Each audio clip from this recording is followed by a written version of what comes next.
Lugar, ustedes han recibido, creo, los apuntes.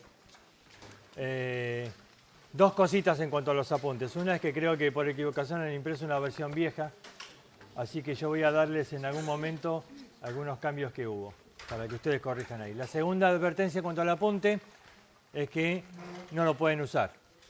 Así que lo guardan así donde están ahora, cierra la carpeta y van a poder usarlo después de que lo vemos en clase, es decir, como para estudiar para el examen, sí.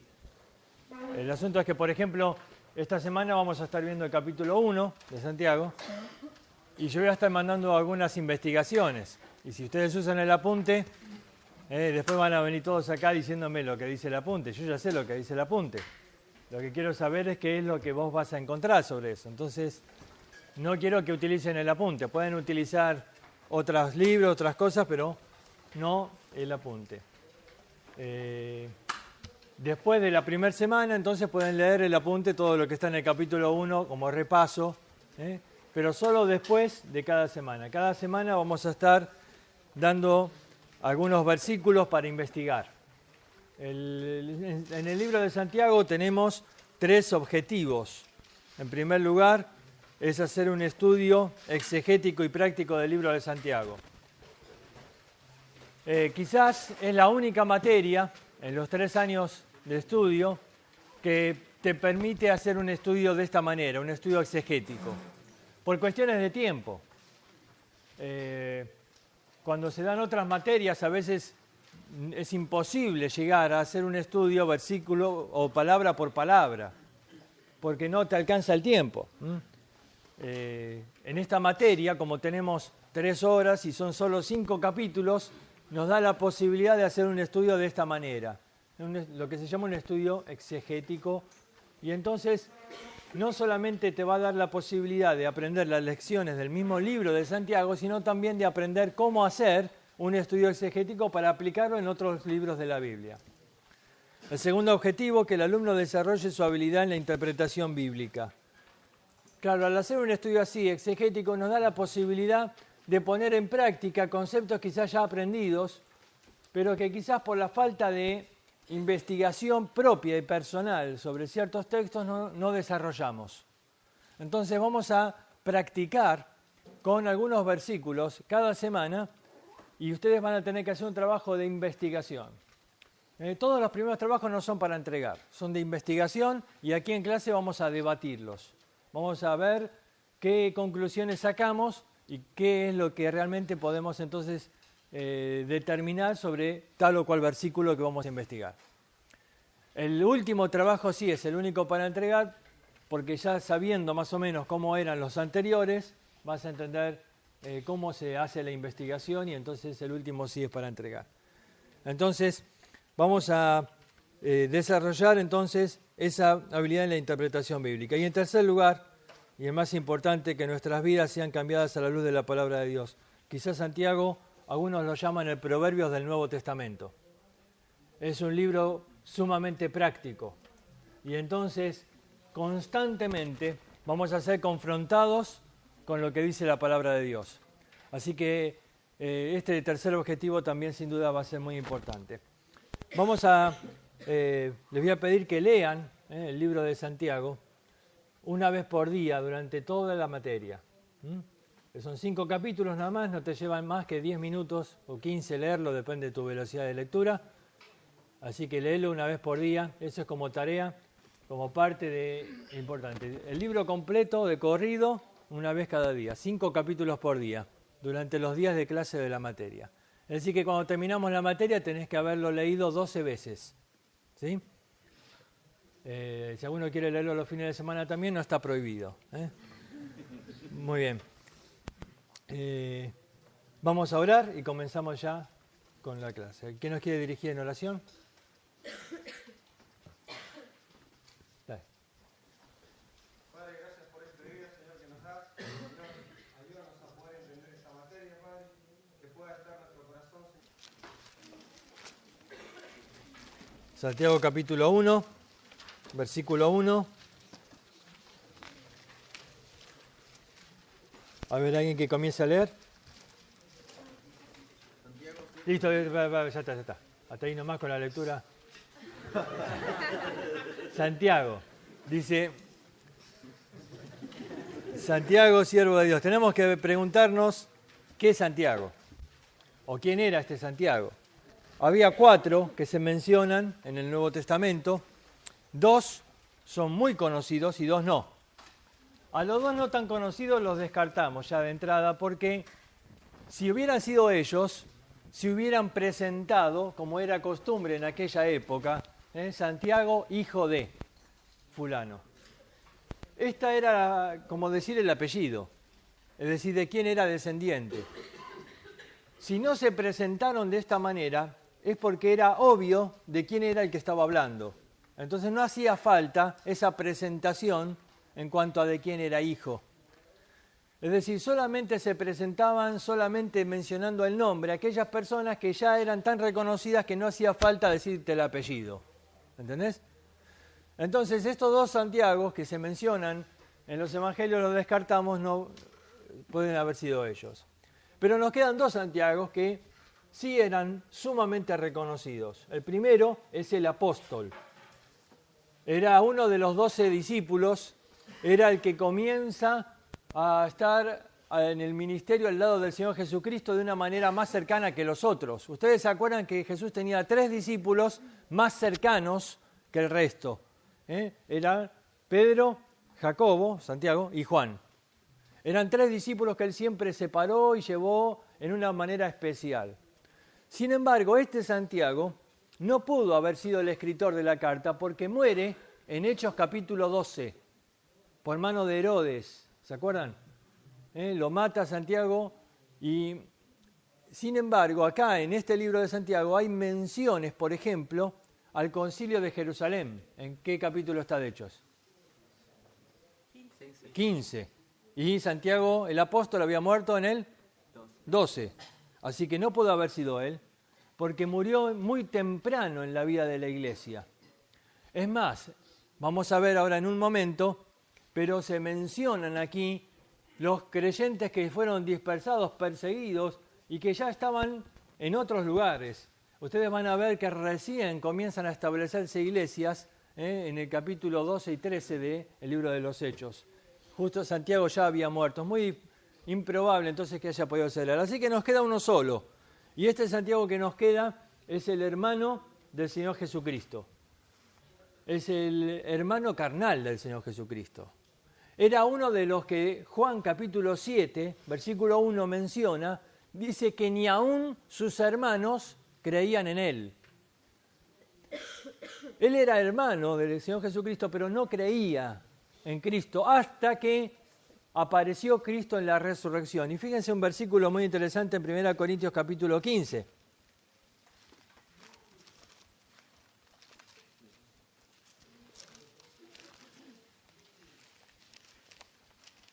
Versículo 7.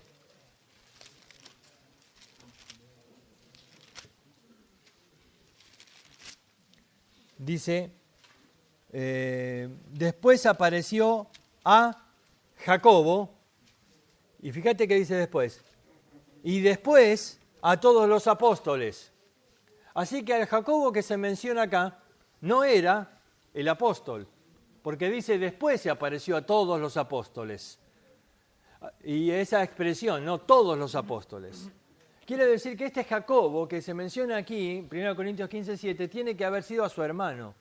Se le apareció Cristo a su hermano. Y evidentemente en ese momento fue el momento de la conversión de Jacobo. Después lo vamos a ver a Jacobo ya en Hechos capítulo 2, cuando dice que en el aposento alto, junto con los discípulos, estaban orando María, la madre de Jesús, y los hermanos de Jesús. Y ahí ya estaba Jacobo. Y ahí comienza Jacobo a crecer dentro de la iglesia. Pero durante los primeros capítulos de Hechos, él era simplemente alguien que estaba creciendo y comenzando a ganar cierta reputación en la palabra de Dios delante de los demás, hasta que recién aparece Jacobo, después de que muere el otro, en el capítulo 15, en el concilio de Jerusalén. Y ahí Jacobo aparece como una de las columnas de la iglesia en Jerusalén. Él toma la palabra en el concilio y él establece con firmeza ciertos principios de la palabra de Dios. Después lo volvemos a ver por ejemplo, en Gálatas, cuando Pablo habla de las 3 columnas de la iglesia, es decir, aquellos que realmente estaban siendo el fundamento de la iglesia de Jerusalén. Y se lo nombra ahí otra vez a Jacobo. Y obviamente no era el apóstol, cuando se fundó la iglesia de Gálatas, el apóstol ya estaba muerto, así que está hablando ahí del hermano del Señor Jesucristo. Así que podemos decir que en alguna manera este Jacobo reemplazó o tomó el lugar del otro, del que había muerto. Y Santiago, el hermano del Señor Jesucristo, entonces comienza a ser una de las columnas en la iglesia de Jerusalén. Él seguramente no se fue de Jerusalén, porque en el capítulo 8, cuando dice que todos fueron expatriados, dice que los apóstoles se quedaron en Jerusalén. Y evidentemente entonces Jacobo quedó en Jerusalén, siendo uno de los baluartes de la iglesia ahí en Jerusalén, uno de los ancianos de la iglesia, y desde ahí les escribe a estos creyentes que habían sido expatriados. Es interesante que, siendo el hermano del Señor Jesucristo, él no usa de su condición de hermano. Él no se presenta como hermano, como diciendo, jactándose, ¿no? Miren, les habla el hermano de Cristo. No.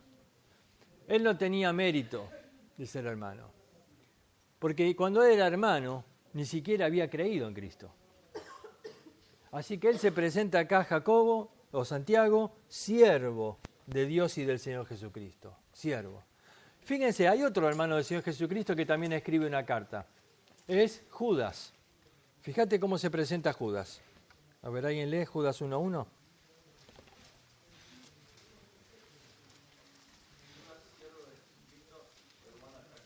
Fíjate qué interesante. Era hermano de Jacobo y por lo tanto era hermano de ¿quién? De Cristo. Pero él se presenta siervo de Cristo y hermano de Jacobo. ¿Ves? No tenían autoridad para decir somos hermanos de Cristo. Cuando eran hermanos ni siquiera habían creído en Él. Así que ahí tenemos al escritor, al hermano del Señor Jesucristo. Santiago va a hacer muchas referencias, como dije, al Concilio de Jerusalén y también muchas referencias al Sermón del Monte. Sin duda el Sermón del Monte había quedado grabado en la mente de Santiago.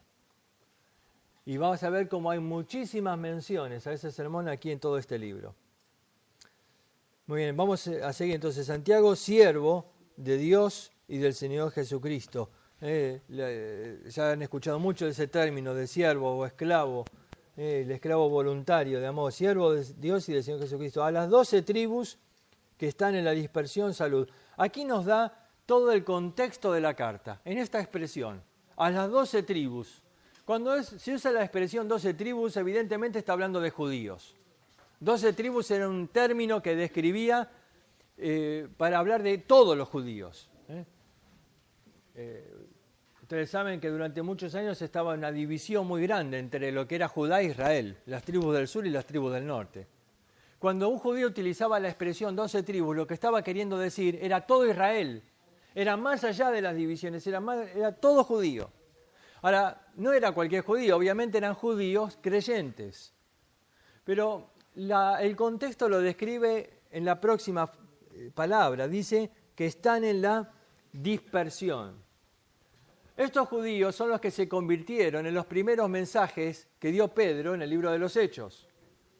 Son los que se convirtieron en Hechos capítulo 2. ¿Cuánta gente se convirtió ahí? 3.000 primero.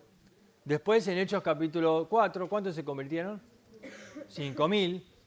Y ahí cuando dice 5.000 aclara que eran hombres, sin contar mujeres y niños. Así que pongamos otros 5.000 más. Más o menos ahora tendríamos una población de creyentes de por lo menos 13.000 personas. Pero después sigue diciendo que se añadían a la iglesia cada día los que habían de ser salvos y que los creyentes se multiplicaban. Así que muchos calculan que por lo menos tendría que haber más de 25.000 creyentes en ese momento en Jerusalén. Hasta que llega a Hechos capítulo 8, versículo 1. Vamos a leerlo.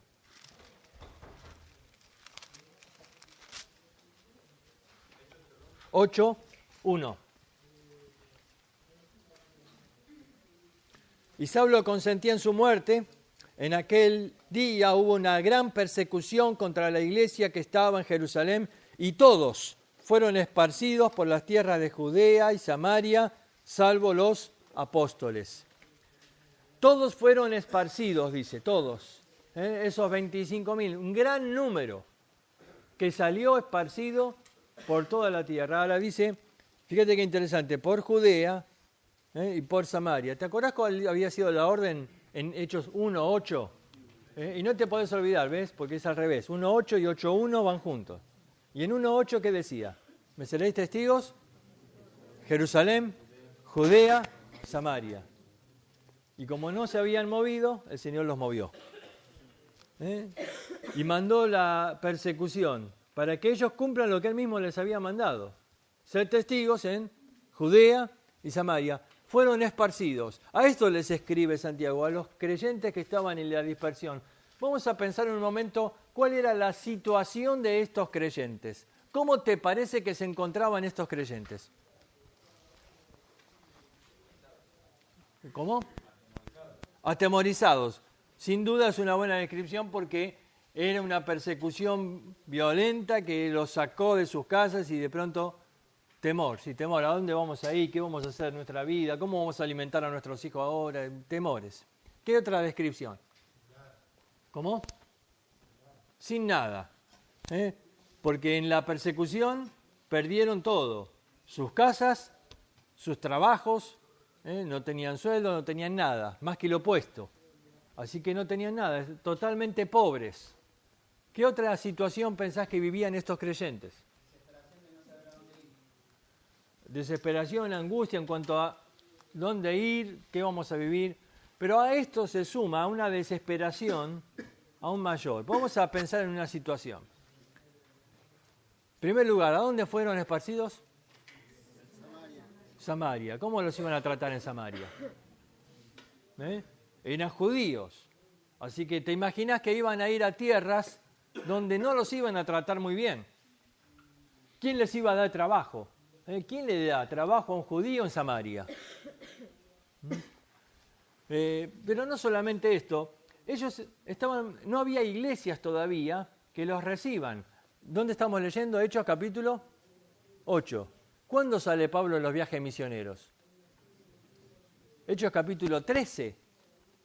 Todavía Pablo no había salido a fundar iglesias. Todavía no había iglesias en otros lugares que los puedan recibir. Así que estos creyentes fueron saliendo, esparciendo la palabra de Dios, pero no había otros creyentes que los reciban. No había otros judíos que les den trabajo, porque nadie vivía ahí en Samaria.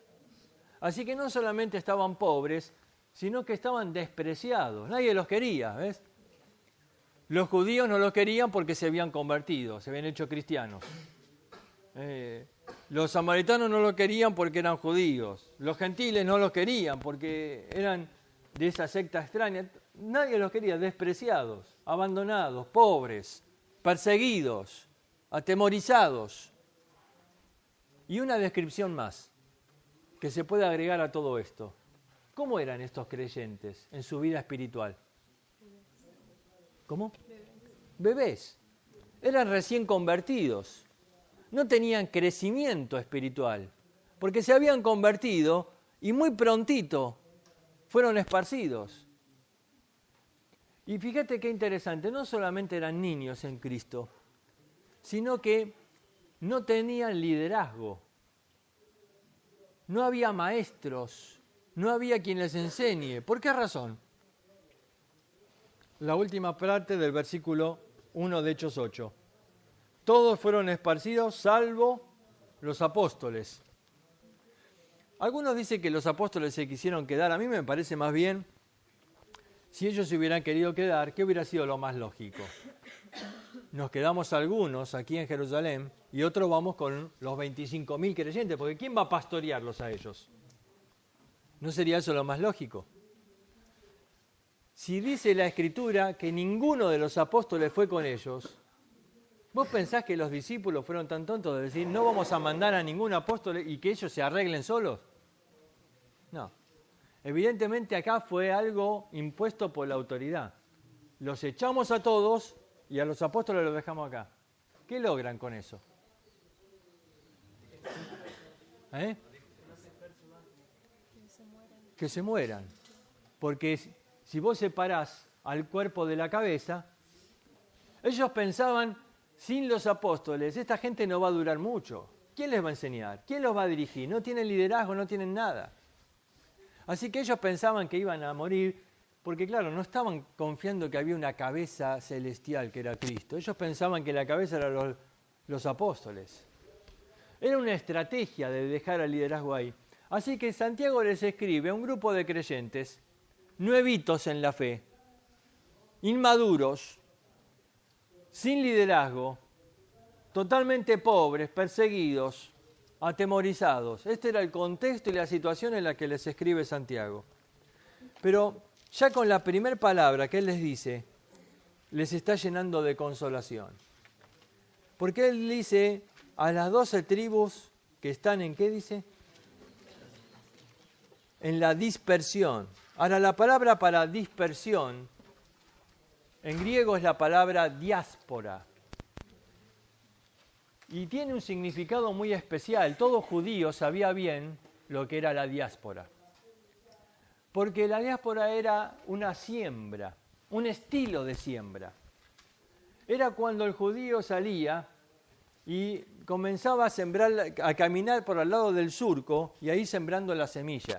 De acuerdo a las plantas, las semillas tenían distintos estilos de siembra. Había un estilo de siembra donde se llamaba, hoy diríamos al voleo, es decir, se tiraba la semilla. A veces había viento, y por eso está la parábola del sembrador, que dice que una semilla cayó junto al camino.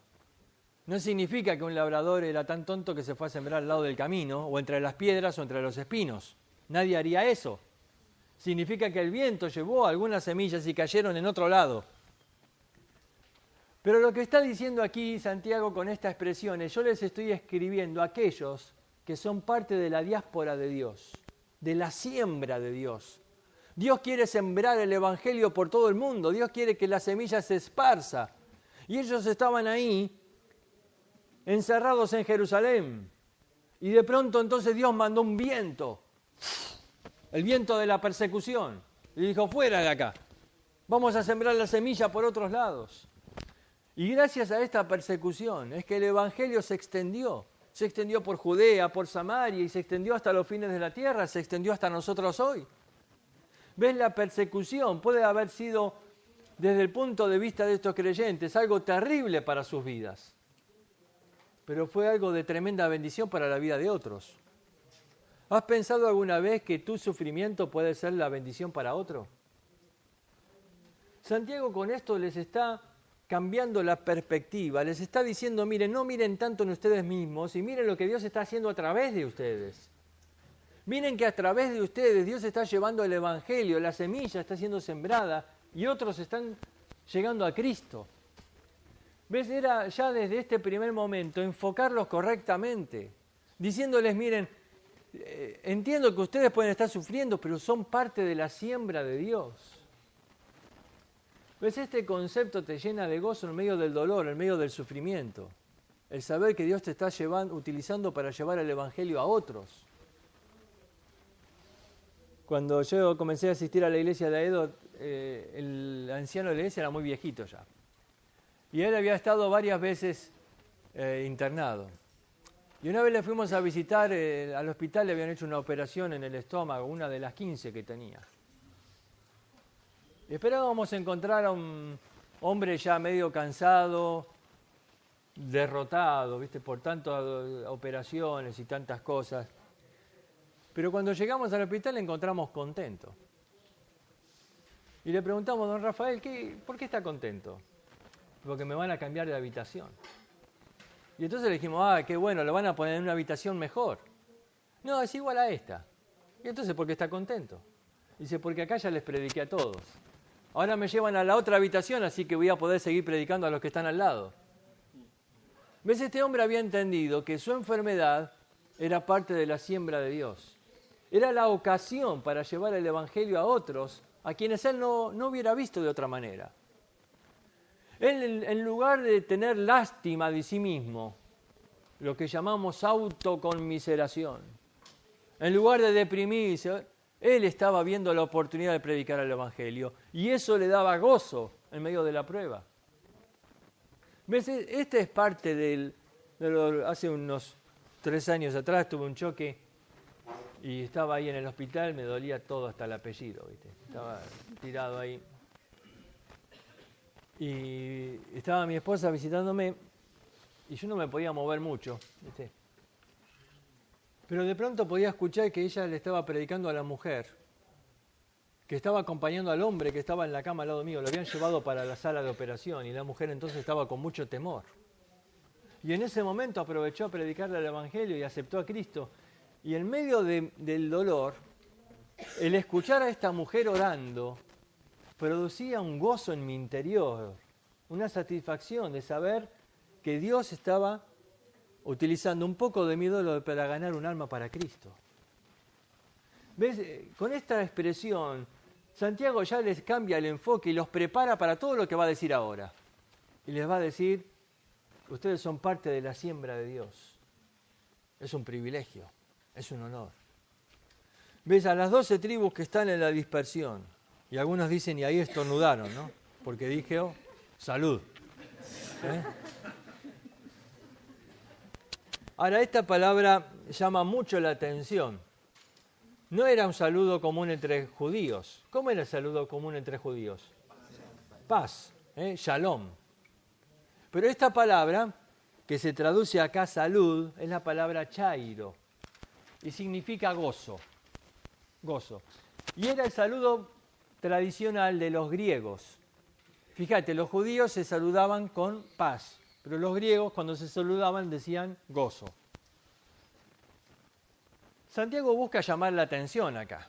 ¿Viste que nadie presta atención a las salutaciones? ¿Viste cuando recibís una carta? Generalmente la primera frase casi todos la salteamos porque ya sabés lo que dice. Pero Santiago acá está captando la atención de ellos y está diciendo un saludo que no esperaban recibir, gozo. Y quizás alguno debe haber dicho, pero Santiago, ¿vos sabés cómo estamos viviendo? ¿Sabés lo que nos está pasando? ¿No te das cuenta que perdimos nuestras casas, que fuimos despojados de nuestros bienes? Gozo, gozo. Ahora, Santiago tiene una manera muy particular de escribir, acá entre paréntesis. ¿Ustedes se acuerdan, quizás en algún momento han estudiado, de que los judíos, claro, ellos no tenían una Biblia, ¿no?, para llevar a la casa. La leían en las sinagogas. Entonces ellos trataban de escribir de alguna manera que se pueda memorizar fácil la escritura. Por eso utilizaban, por ejemplo, acrósticos, que cada versículo empiece con una letra, o utilizaban distintas técnicas para memorizar.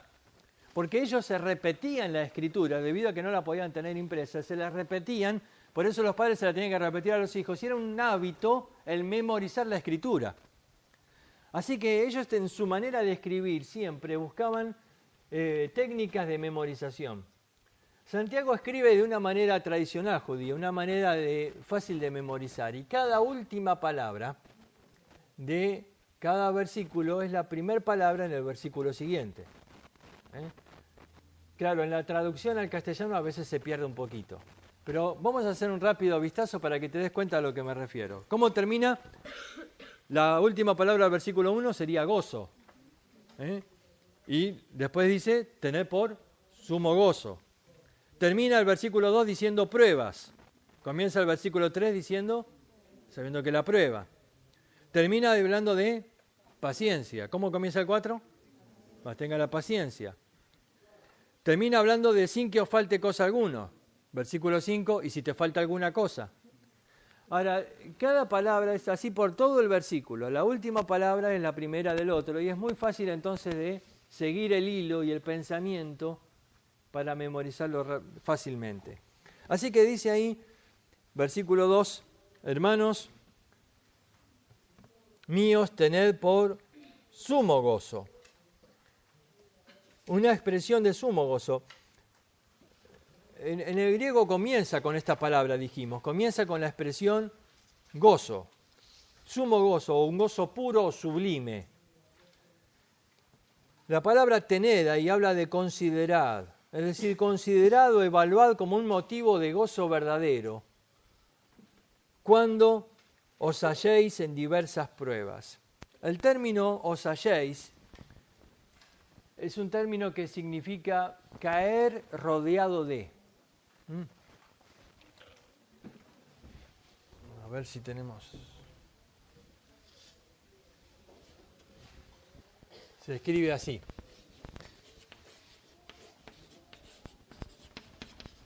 Ahora, esta palabra peribes es de donde viene la palabra perímetro, alrededor. Es algo rodeado. Y esta palabra caer. Esta palabra se utiliza, por ejemplo, en Lucas, cuando está en la parábola del buen samaritano. Dice que un hombre bajaba de Jerusalén a Jericó y cayó en medio de ladrones o rodeado de ladrones. ¿Ves el concepto acá de Santiago? Dice que las pruebas nos rodean o nos asaltan. Y estamos ahí en una situación en la que parece no ver la salida. Estamos rodeados por pruebas. Esto ya va dando un concepto de la prueba. La prueba no es algo que va a venir de a una a la vez. O no es algo que aparece en una manera con aviso previo. Mañana a esta hora vas a tener una prueba. No es así. No es así como Dios obra. De pronto te asaltan las pruebas. Como un ladrón en manera inesperada. Y de pronto estás rodeado. Y te pasó no solo esto, te pasó lo otro y te pasó aquello. Y decís, ¿qué pasa? Que hoy me pasan todas. Estás rodeado de diversas pruebas. La palabra diversas, en griego es la palabra multicolor, poikilos, multicolor. Él está diciendo, estás rodeado, y estás rodeado de pruebas multicolores. Es decir, estás rodeado de pruebas que algunas no son tan graves, pueden ser rosaditas, otras son un poquito más oscuritas, algunas son negras. Estás rodeado, dice, de diversas pruebas, y pruebas de todos colores. ¿Sabes que el apóstol Pedro también utiliza esta expresión? Fíjate en el capítulo 1, versículo 7. Sí.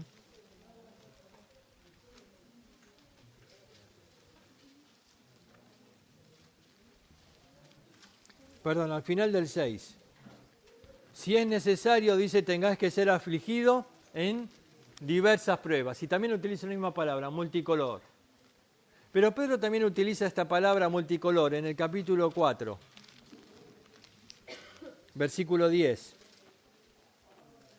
Cada uno, según el don que ha recibido, ministrelo a los otros como buenos administradores de la multicolor gracia de Dios. ¿Ves? Puede haber prueba de todos los colores, pero la gracia de Dios también lo es. No hay prueba que la gracia de Dios no pueda cubrir. Por eso dice después en el capítulo 5, el Dios de toda gracia os perfeccione, afirme, fortalezca y establezca. Santiago va a decir, miren, hay pruebas que en algún momento te van a rodear y van a querer derribarte en la vida. Y son de distintos colores, pero no te preocupes, la gracia de Dios también lo es. Ahora viene el término pruebas, y ahí es donde nos vamos a detener un poquito. El término pruebas es peirasmos. Ahora, este término se puede utilizar tanto para prueba como para tentación. Es decir, es de acuerdo al contexto uno determina si está hablando de prueba o de tentación. Ahora en un momento más vamos a ver que prueba y tentación no es lo mismo, Son cosas bien diferentes. Vamos a verlo ahora, un ejemplo. Pero por ejemplo para prueba podemos decir que la prueba tiene su origen en Dios. Dios es quien envía las pruebas, pero la tentación no tiene obviamente su origen en Dios, sino en Satanás. En el objetivo, la prueba es para, dice acá Santiago el versículo siguiente, para perfeccionarte, pero la tentación es para destruirte. La prueba es algo externo que afecta a mi vida, pero la tentación, dice Santiago, que se produce en el interior, de nuestra propia concupiscencia. Así que vamos a dejar, después vamos a describir más a fondo, pero por ahora decimos prueba y tentación son cosas bien diferentes. Sin embargo, en griego se utiliza la misma palabra, peirasmos, porque en algún sentido la tentación también nos prueba. Entonces se utiliza la misma palabra. Santiago, sabiendo esto, que se utiliza la misma palabra, va a hablar de ambas cosas. Va a hablar de prueba primero y de tentación después. Y claro, como aparece siempre la misma palabra, a veces uno tiene que deducir cuándo está hablando de prueba y cuándo de tentación. Así que el primer trabajo que tienen para investigar está en el versículo 12. Vamos a tardar en llegar ahí, pero mientras tanto les menciono esto para que ya sepan lo que tienen que ir investigando por su cuenta. Dice ahí, bienaventurado el varón que soporta la tentación, porque cuando haya resistido la prueba recibirá la corona de vida que Dios ha prometido a los que le aman. Ahora, dice ahí, bienaventurado el varón que soporta la peirasmos. ¿Qué es, prueba o es tentación? Son muy rápidos en contestar, pero ¿en base a qué podés afirmar algo así? Alguien dice por el contexto, porque vienen los primeros versículos hablando de prueba. Sí, es verdad. Pero del versículo 3 en adelante, ¿de qué está hablando? De tentación. Así que el contexto no te ayuda mucho, porque vos podés decir que el versículo 12 es el último de la primera parte, o podés decir que es el primero de la próxima parte. Alguien puede decir con este versículo concluye el tema de las pruebas, o alguien puede decir con este versículo inicia el tema de la tentación. Así que ves, el contexto no te ayuda mucho acá. Este versículo siempre hemos usado para tentación comúnmente, ¿no? Está en los cursos de discipulado, el varón que soporta la tentación. ¿Qué evidencias puedo yo extraer del mismo texto? Y te aconsejo no leas mucho el libro para esta investigación, te va a confundir más. Busca qué evidencia está en el mismo texto, acá mismo, en el texto, para demostrar si es prueba o si es tentación. Te aconsejo que solamente acá, con la concordancia, quizás la Strong o algún ayuda así, puedas descubrir aquí mismo, en el texto, pensando y razonando en este versículo, y marcar algunas pautas y evidencias que vos me podés decir, es prueba por esto y por esto, o es tentación por esto y por esto. Uno no soporta tentación, uno huye de tentación. Sí, pero fíjate, hay que ver ahí qué es la palabra soporta, y hay que ver si está hablando ahí, porque después dice, porque el que soporta la prueba. Ahora, nosotros mismos en castellano no tenemos una claridad, ¿ves? Porque dice, bienaventurado el varón que soporta la tentación, pero después dice, porque cuando haya resistido la prueba. Así que como que te lo dejó ahí, medio que puede ser una cosa o que puede ser la otra.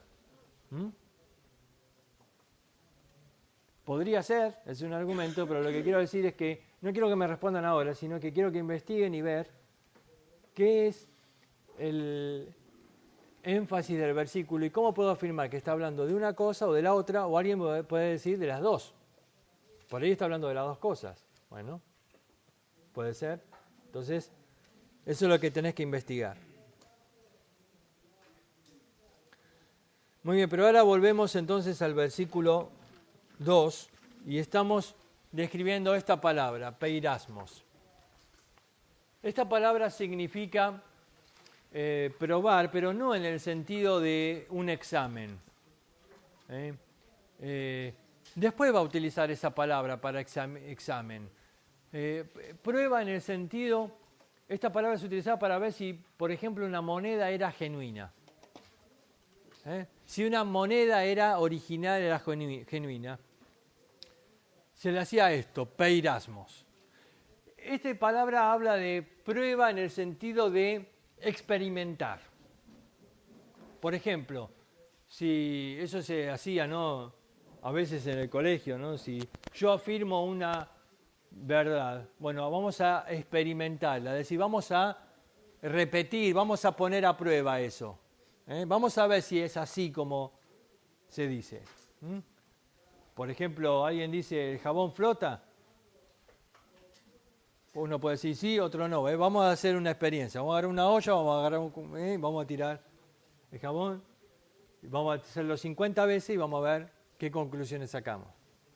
Prueba en el sentido de poner en la experiencia algo, para ver si realmente la teoría que tiene es real. ¿Entendés el concepto? Vamos a ver si es verdadero o no. Esta palabra deriva de otra en griego, de esta. Peira significa cortar. Pero no cortar como me decís, cortar la carne para comerla. No. Cortar con el sentido de cortar para ver lo que hay adentro. Cortar como si fuera con un bisturí, para poder abrir y poder operar y sacar algo que está mal adentro. Cortar en ese aspecto de meter ahí el cuchillo para poder examinar o poder sacar lo que está mal. Cortar. ¿Ves? Esto ya encierra mucho de lo que es el concepto de prueba. Yo me acuerdo cuando, a tener un año de casados, tuvimos un problema muy serio. Sandra tuvo un problema de salud. Yo había perdido el trabajo. Era toda una situación como la que acabamos de describir, rodeado de diversas pruebas. Y todas juntas vinieron. Y entonces había una emergencia, porque había que comprar unos medicamentos, pagar algo en el hospital. Y entonces fui a vender el anillo, pensando después comprarme, no me iba a divorciar, me iba después a comprar. Pero era el único recurso que en ese momento estaba, así que fui a una joyería y ¿cuánto vale el oro? Tanto. Bueno, bárbaro. Dice, lo vendo. Bueno, me preguntaron, ¿está dispuesto realmente a venderlo? Sí. Bueno, pero primero tenemos que probar a ver si realmente es oro. Y yo lo miré al hombre y le dije, bueno, pero cuando yo lo compré yo no hice ninguna prueba. Y el hombre me dice, si vos sos tonto, yo no. Dice. Vos sos muy crédulo, yo no. Yo quiero probar a ver si realmente es oro. Bueno, está bien, digo, haga la prueba. Así que el hombre ahí hizo una prueba y yo temblaba, ¿no? Y me dice, está bien, es oro. Ah, bueno, muy bien, entonces no. Pero qué desconfiado que yo te digo, qué incrédulo. Digo, ¿por qué no? Dice, yo sé que es de oro por afuera, pero no sé si es de oro lo que tiene adentro. Dice, pero ¿y qué hay que hacer? Le dije. Entonces me dice, bueno, si estás decidido a venderlo, yo voy a hacer algo. Del lado interior del anillo voy a raspar, voy a quitar lo exterior, voy a cortar y voy a hacer la prueba adentro. Entonces lo hizo, yo temblaba más que antes. Y el resultado fue que adentro era un oro de inferior calidad. Siempre ponen algo malo adentro, después lo bañan en oro bueno afuera y te lo venden así. Ahora, Dios hace una prueba para ver lo que hay dentro, ¿ves? Él quiere cortar esa careta que muchas veces tenemos, sacar esa apariencia exterior. Y Él quiere ver lo que hay dentro. Y si dentro somos del mismo oro que parece que tenemos por fuera. Y este es un poco el objetivo de la prueba, el que llevemos a través de la experiencia a ver si cumplimos lo que nosotros en teoría decimos ser. Porque decimos ser siervos de Dios, ministros del Evangelio, bla, bla, bla, bla, bla. Dios dice, a ver, ¿cuánto de esto es cierto? Vamos a ponerte a prueba. Vamos a experimentar un poco, a ver si podés en la práctica demostrar todo lo que decís con tu lengua. ¿Ves? Este es el concepto. Vamos a ver qué hay dentro. Ese concepto está ahí en Deuteronomio, cuando Dios probó al pueblo de Israel en el desierto. Fíjate cómo dice.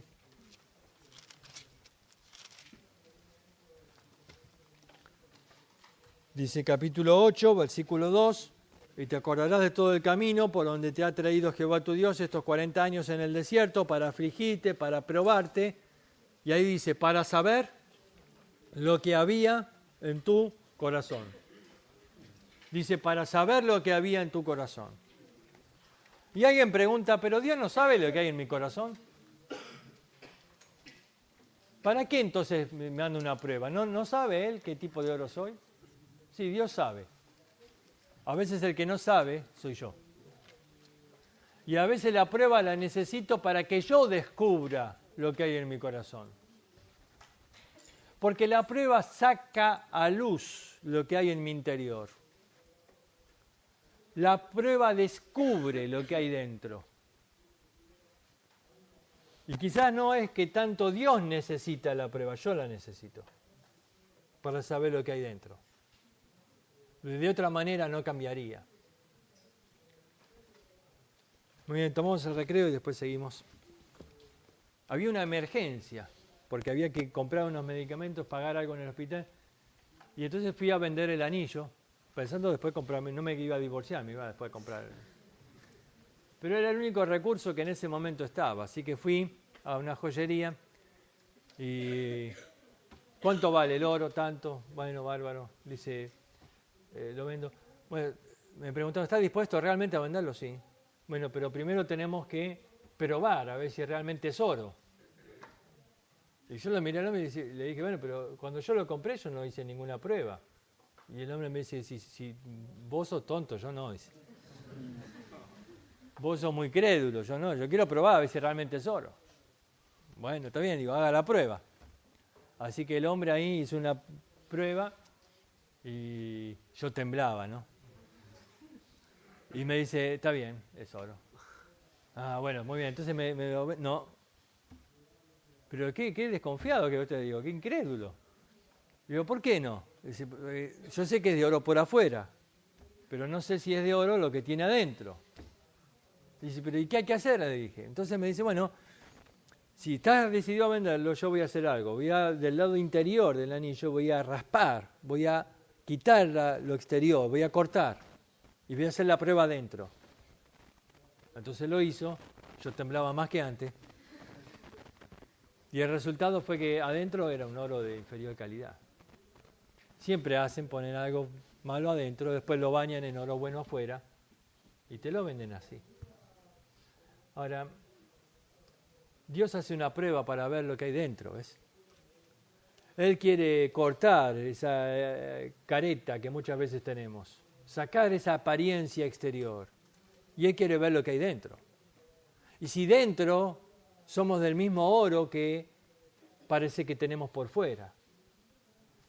Y este es un poco el objetivo de la prueba, el que llevemos a través de la experiencia a ver si cumplimos lo que nosotros en teoría decimos ser. Porque decimos ser siervos de Dios, ministros del Evangelio, bla, bla, bla, bla, bla. Dios dice, a ver, ¿cuánto de esto es cierto? Vamos a ponerte a prueba. Vamos a experimentar un poco, a ver si podés en la práctica demostrar todo lo que decís con tu lengua.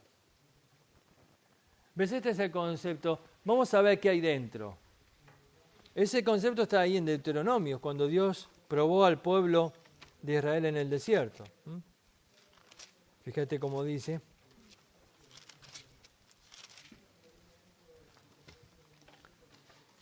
Dice capítulo 8, versículo 2, prueba. Podemos decir que la prueba tiene su origen en Dios. Dios es quien envía las pruebas, pero la tentación no tiene obviamente su origen en Dios, sino en Satanás. En el objetivo, la prueba es para, dice acá Santiago el versículo siguiente, para perfeccionarte, pero la tentación es para destruirte. La prueba es algo externo que afecta a mi vida, pero la tentación, dice Santiago, que se produce en el interior, de nuestra propia concupiscencia. Así que vamos a dejar, después vamos a describir más a fondo, pero por ahora decimos prueba y tentación son cosas bien diferentes. Sin embargo, en griego se utiliza la misma palabra, peirasmos, porque en algún sentido la tentación también nos prueba. Entonces se utiliza la misma palabra. Santiago, sabiendo esto, que se utiliza la misma palabra, va a hablar de ambas cosas. Va a hablar de prueba primero y de tentación después. Y claro, como aparece siempre la misma palabra, a veces uno tiene que deducir cuándo está hablando de prueba y cuándo de tentación. Así que el primer trabajo que tienen para investigar está en el versículo 12. Vamos a tardar en llegar ahí, pero mientras tanto les menciono esto para que ya sepan lo que tienen que ir investigando por su cuenta. Dice ahí, bienaventurado el varón que soporta la tentación, porque cuando haya resistido la prueba recibirá la corona de vida que Dios ha prometido a los que le aman. Ahora, dice ahí, bienaventurado el varón que soporta la peirasmos. ¿Qué es, prueba o es tentación? Son muy rápidos en contestar, pero ¿en base a qué podés afirmar algo así? Alguien dice por el contexto, porque vienen los primeros versículos hablando de prueba. Sí, es verdad. Pero del versículo 3 en adelante, ¿de qué está hablando? De tentación. Así que el contexto no te ayuda mucho, porque vos podés decir que el versículo 12 es el último de la primera parte, o podés decir que es el primero de la próxima parte. Alguien puede decir con este versículo concluye el tema de las pruebas, o alguien puede decir con este versículo inicia el tema de la tentación. Así que, ves, el contexto no te ayuda mucho acá. Este versículo siempre hemos usado para tentación comúnmente, ¿no? Está en los cursos de discipulado. El varón que es importante. El libro completo de corrido una vez cada día, 5 capítulos por día, durante los días de clase de la materia. Es decir, que cuando terminamos la materia tenés que haberlo leído 12 veces. ¿Sí? Si alguno quiere leerlo los fines de semana también, no está prohibido. Muy bien. Vamos a orar y comenzamos ya con la clase. ¿Quién nos quiere dirigir en oración? Dale. Padre, gracias por este día, Señor, que nos das. Señor, ayúdanos a poder entender esta materia, Padre, que pueda estar en nuestro corazón. Santiago capítulo 1, versículo 1. A ver, alguien que comience a leer. Listo, ya está. Hasta ahí nomás con la lectura. Santiago, dice, Santiago, siervo de Dios. Tenemos que preguntarnos qué es Santiago, o quién era este Santiago. Había 4 que se mencionan en el Nuevo Testamento, 2 son muy conocidos y 2 no. A los 2 no tan conocidos los descartamos ya de entrada, porque si hubieran sido ellos, se hubieran presentado, como era costumbre en aquella época, Santiago, hijo de fulano. Esta era, como decir, el apellido, es decir, de quién era descendiente. Si no se presentaron de esta manera, es porque era obvio de quién era el que estaba hablando. Entonces no hacía falta esa presentación en cuanto a de quién era hijo. Es decir, solamente se presentaban, solamente mencionando el nombre, aquellas personas que ya eran tan reconocidas que no hacía falta decirte el apellido. ¿Entendés? Entonces, estos 2 Santiagos que se mencionan en los evangelios los descartamos, no pueden haber sido ellos. Pero nos quedan 2 Santiagos que sí eran sumamente reconocidos. El primero es el apóstol.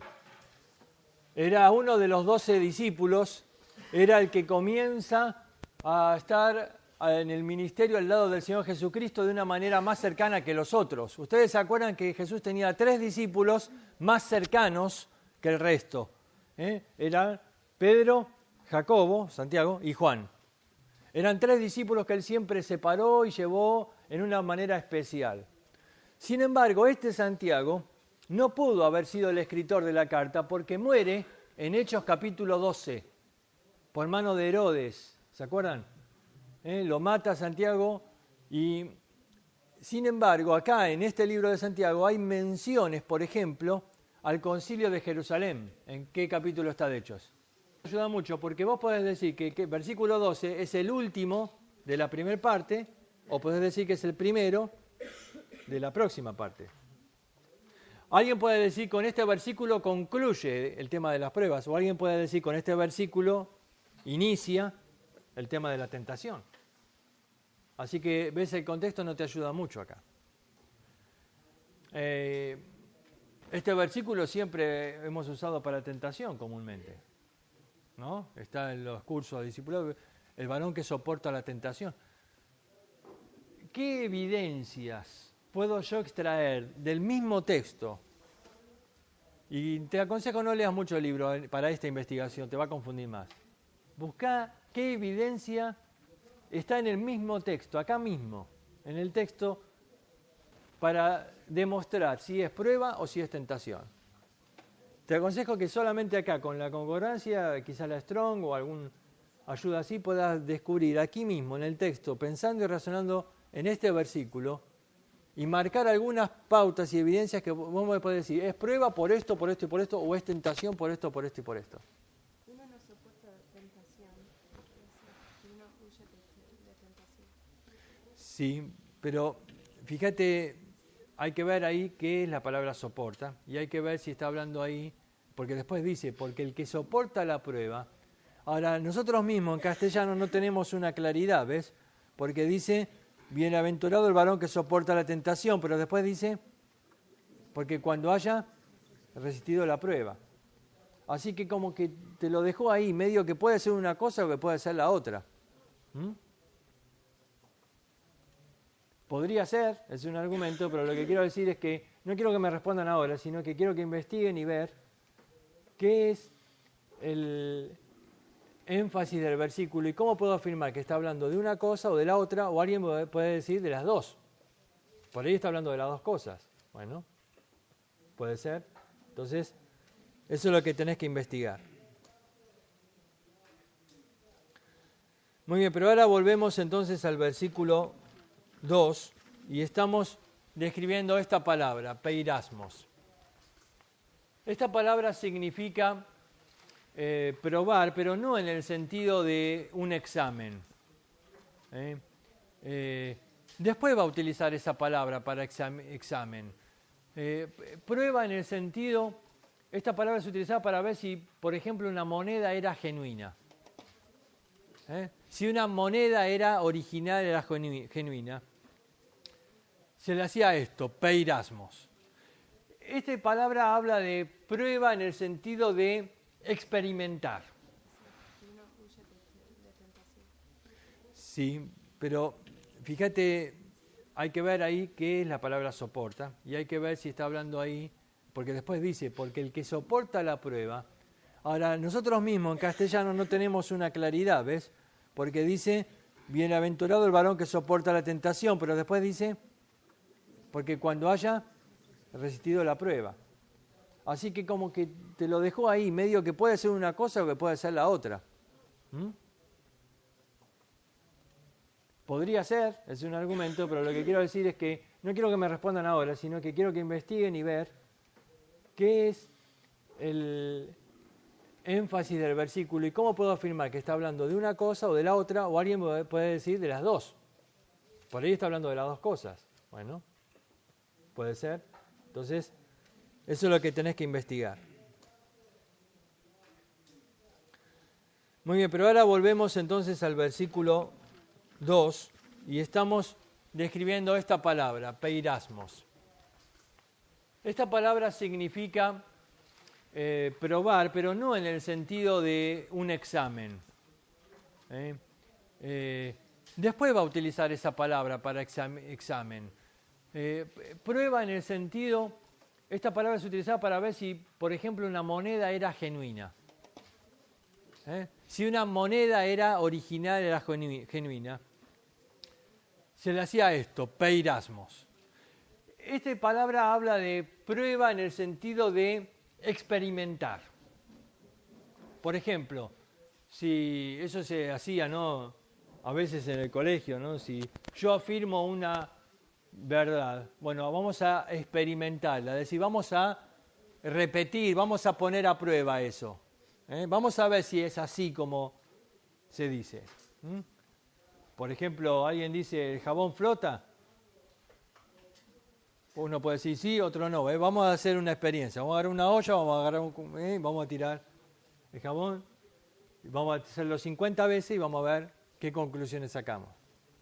Prueba en el sentido de poner en la experiencia algo, para ver si realmente la teoría que tiene es real. ¿Entendés el concepto? Vamos a ver si es verdadero o no. Esta palabra deriva de otra en griego, de esta. Peira significa cortar. Pero no cortar como me decís, cortar la carne para comerla. No. Cortar con el sentido de cortar para ver lo que hay adentro. Cortar como si fuera con un bisturí, para poder abrir, pero mientras tanto les menciono esto para que ya sepan lo que tienen que ir investigando por su cuenta. Dice ahí, bienaventurado el varón que soporta la tentación, porque cuando haya resistido la prueba recibirá la corona de vida que Dios ha prometido a los que le aman.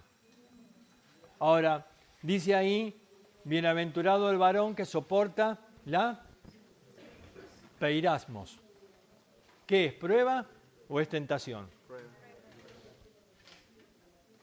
Son muy rápidos en contestar, pero ¿en base a qué podés afirmar algo así? Alguien dice por el contexto, porque vienen los primeros versículos hablando de prueba. Sí, es verdad. Pero del versículo 3 en adelante, ¿de qué está hablando? De tentación. Así que el contexto no te ayuda mucho, porque vos podés decir que versículo 12 es el último de la primera parte, o podés decir que es el primero de la próxima parte. Alguien puede decir con este versículo concluye el tema de las pruebas, o alguien puede decir con este versículo inicia el tema de la tentación. Así que, ves, el contexto no te ayuda mucho acá. Este versículo siempre hemos usado para tentación comúnmente, ¿no? Está en los cursos de discipulado, el varón que soporta la tentación. ¿Qué evidencias puedo yo extraer del mismo texto? Y te aconsejo no leas mucho el libro para esta investigación, te va a confundir más. Busca qué evidencia está en el mismo texto, acá mismo, en el texto, para demostrar si es prueba o si es tentación. Te aconsejo que solamente acá, con la concordancia, quizás la Strong o alguna ayuda así, puedas descubrir aquí mismo, en el texto, pensando y razonando en este versículo, y marcar algunas pautas y evidencias que vos me podés decir, es prueba por esto y por esto, o es tentación por esto y por esto. Uno no soporta tentación, uno huye de tentación. Sí, pero fíjate, hay que ver ahí qué es la palabra soporta, y hay que ver si está hablando ahí, porque después dice, porque el que soporta la prueba.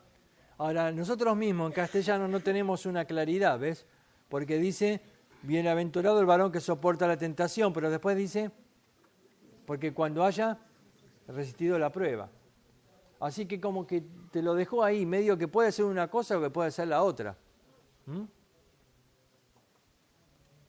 Podría ser, es un argumento, pero lo que quiero decir es que no quiero que me respondan ahora, sino que quiero que investiguen y ver qué es el énfasis del versículo y cómo puedo afirmar que está hablando de una cosa, estaba utilizando un poco de mi ídolo para ganar un alma para Cristo.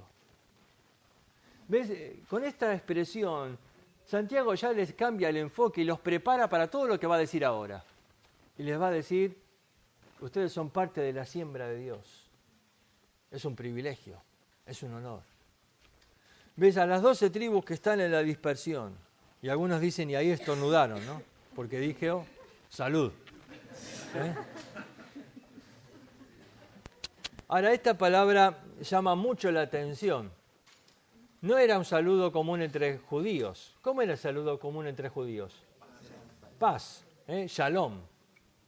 Pero esta palabra, que se traduce acá salud, es la palabra chairo, y significa gozo. Gozo.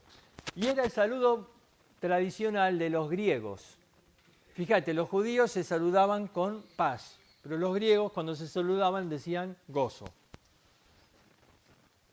Santiago busca llamar la atención acá. ¿Viste que nadie presta atención a las salutaciones? ¿Viste cuando recibís una carta? Generalmente la primera frase casi todos la salteamos porque ya sabés lo que dice. Pero Santiago acá está captando la atención de ellos y está diciendo un saludo que no esperaban recibir, gozo. Y quizás alguno debe haber dicho, pero Santiago, ¿vos sabés cómo estamos viviendo? ¿Sabés lo que nos está pasando? ¿No te das cuenta que perdimos nuestras casas, que fuimos despojados de nuestros bienes? Gozo, gozo. Ahora, Santiago tiene una manera muy particular de escribir, acá entre paréntesis. ¿Ustedes se acuerdan, quizás en algún momento han estudiado, de que los judíos, claro, ellos no tenían una Biblia, ¿no?, para llevar a la casa, la leían en las sinagogas. Entonces ellos trataban de escribir de alguna manera que se pueda memorizar fácil la escritura. Por eso utilizaban, por ejemplo, acrósticos, que cada versículo empiece con una letra, o utilizaban distintas técnicas para memorizar.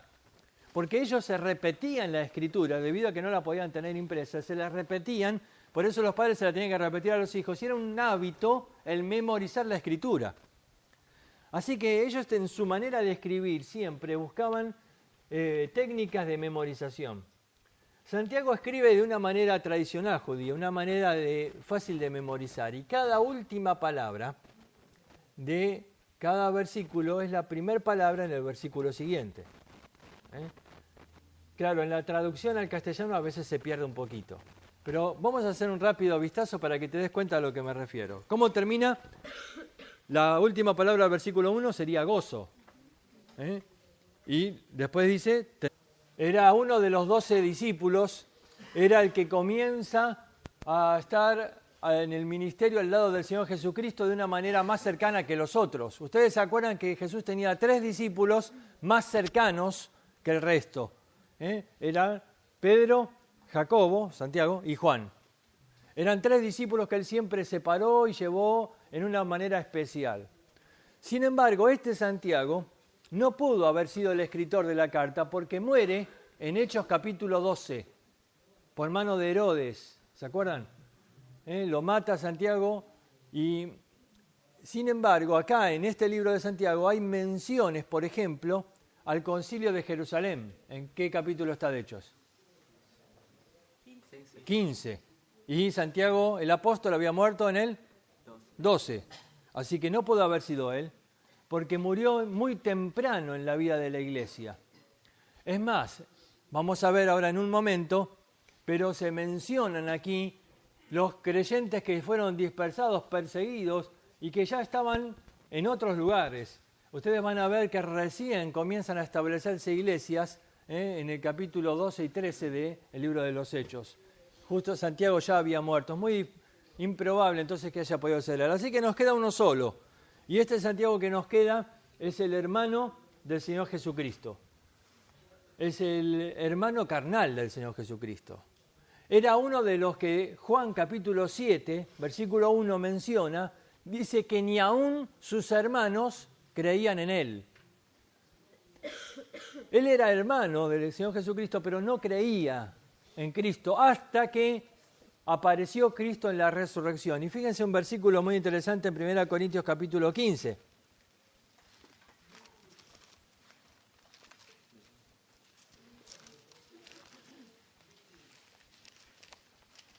Versículo 7.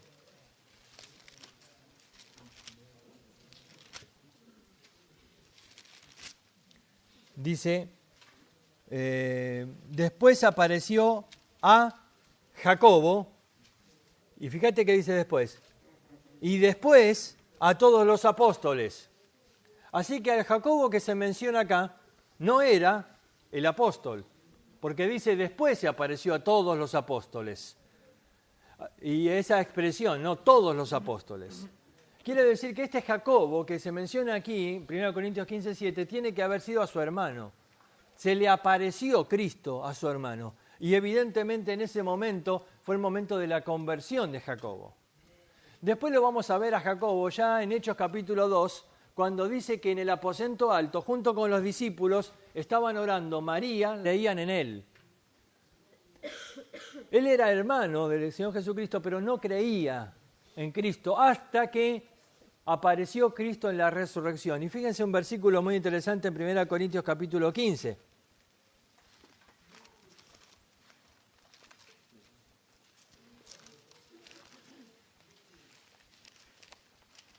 Versículo 7.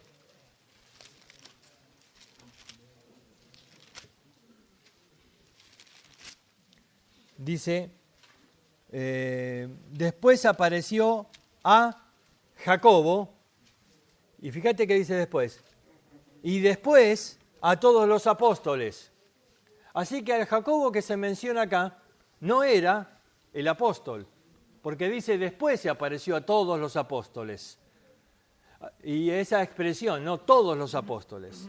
Quiere decir que este Jacobo que se menciona aquí, 1 Corintios 15:7, tiene que haber sido a su hermano.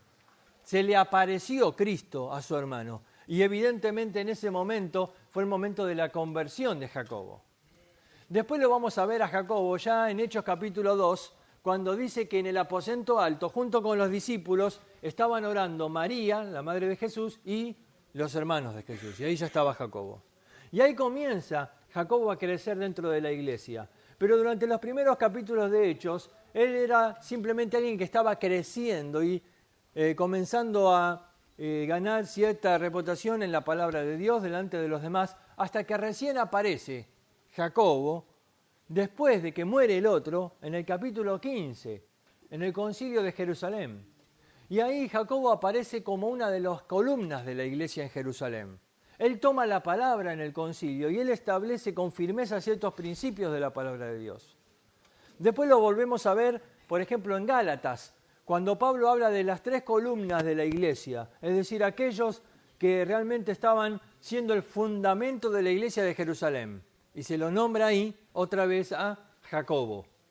Y obviamente no era el apóstol, cuando se fundó la iglesia de Gálatas, el apóstol ya estaba muerto, así que está hablando ahí del hermano del Señor Jesucristo. Así que podemos decir que en alguna manera este Jacobo reemplazó o tomó el lugar del otro, del que había muerto. Y Santiago, el hermano del Señor Jesucristo, entonces comienza a ser una de las columnas en la iglesia de Jerusalén. Él seguramente no se fue de Jerusalén, porque en el capítulo 8, cuando dice que todos fueron expatriados, dice que los apóstoles se quedaron en Jerusalén. Y evidentemente que entonces Jacobo quedó en Jerusalén siendo uno de los baluartes de la iglesia ahí en Jerusalén, uno de los ancianos de la iglesia, y desde ahí les escribe a estos creyentes que dice, les está llenando de consolación. Porque él dice a las 12 tribus que están en, ¿qué dice? En la dispersión. Ahora, la palabra para dispersión en griego es la palabra diáspora. Y tiene un significado muy especial. Todo judío sabía bien lo que era la diáspora. Porque la diáspora era una siembra, un estilo de siembra. Era cuando el judío salía y comenzaba a sembrar, a caminar por al lado del surco y ahí sembrando la semilla. De acuerdo a las plantas, las semillas tenían distintos estilos de siembra. Había un estilo de siembra donde se llamaba, hoy diríamos al voleo, es decir, se tiraba la semilla. A veces había viento y por eso está la parábola del sembrador, que dice que una semilla cayó junto al camino. No significa que un labrador era tan tonto que se fue a sembrar al lado del camino, o entre las piedras o entre los espinos. Nadie haría eso. Significa que el viento llevó algunas semillas y cayeron en otro lado. Pero lo que está diciendo aquí Santiago con esta expresión es, yo les estoy escribiendo a aquellos que son parte de la diáspora de Dios, de la siembra de Dios.